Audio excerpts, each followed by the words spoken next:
Hello అండి. ఈరోజైతే ఆలు మేతి చమన్ చేస్తున్నాను. సో, దానికోసం పచ్చిమిర్చి, ఎండుమిర్చి, వెల్లుల్లి, అల్లం కొంచెము, ఉల్లిపాయలు, బిర్యానీ ఆకు, మిరియాలు, యాలకులు 2 వేసుకొని బాగా ఉడికించుకోవాలి. మెత్తగా ఉడికించుకున్న తర్వాత ఒక మిక్సీ జార్‌లోకి తీసుకొని అన్నింటిని దాంట్లోనే మీకు టేస్ట్‌కి సరిపడా ఉప్పు కొంచెం తగ్గించేసుకోండి, తర్వాత మీరు కలుపుకోవచ్చు. సో, కారము, ధనియాల పొడి వేసుకొని ఫైన్ పేస్ట్‌గా పట్టుకోవాలి. మెంతి కూరని కొద్దిసేపు మగ్గించుకోండి. దాంట్లో కొంచెం వాటర్ అంతా ఇంకిపోయి కొంచెం దగ్గర పడుతుంది కదా, దాన్ని కోర్స్‌గా పట్టుకోవాలి, మెత్తగా వద్దు.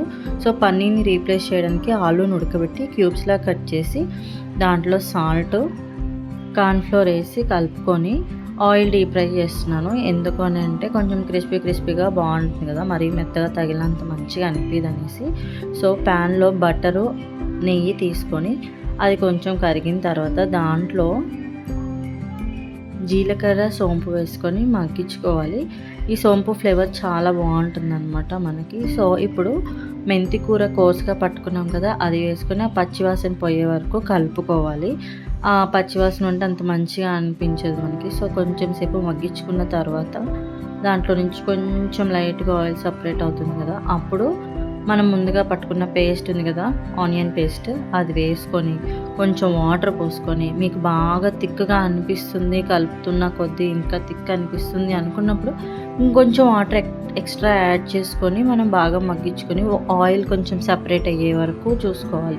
సో, అంటే మరీ ఎక్కువ ఆయిల్ అంతా బయటికి కనపడేలా కాదు, కొంచెం సపరేట్ అవుతుంది అనుకున్నప్పుడు కొంచెం పెరుగు వేసుకొని, మంచి పెరుగు వేసుకున్న తర్వాత పుల్లటిది కాదు.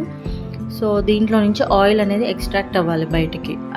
మూత పెట్టి ఉడికించుకోండి. ఆయిల్ ఎక్స్ట్రాక్ట్ అవుతున్నప్పుడు ఇప్పుడు లాస్ట్‌కి మనం ఆలు 65 ఉంది కదా, అది వేసేసుకొని ఒక 2 మినిట్స్ అలా వదిలేస్తే ఆ ఫ్లేవర్స్ అన్నీ ఆలు కూడా అబ్జర్వ్ చేస్తాయి. కొత్తిమీర వేసుకొని లాస్ట్‌కి మీకు కావాలంటే గరం మసాలా, అవసరమైతే ఉండదు, ఇంట్రెస్ట్‌ని బట్టి వేసుకోండి. తినే ముందైతే కొంచెం నిమ్మరసం స్క్వీజ్ చేసుకుంటే చాలా బాగుంటుంది.